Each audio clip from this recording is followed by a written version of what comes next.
গাঁজা, তামাক, তারপর বিভিন্ন ধরনের নেশাদ্রব্য ছোট ছোট বাচ্চাদের একটা দৈনন্দিন পেশা হয়ে দাঁড়াইছে। বাগানে, রাস্তাঘাটে, এখানে সেখানে। বয়স কত? 8-9 বছর, 10 বছর, 12 বছর।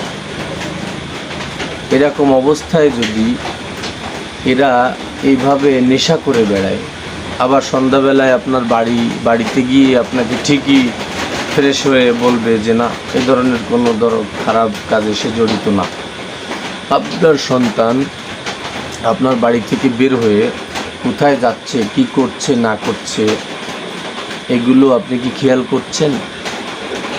অবশ্যই নিজের সন্তানকে শাসনের আওতায় নিয়ে আসুন এবং সতর্ক হন। ধন্যবাদ।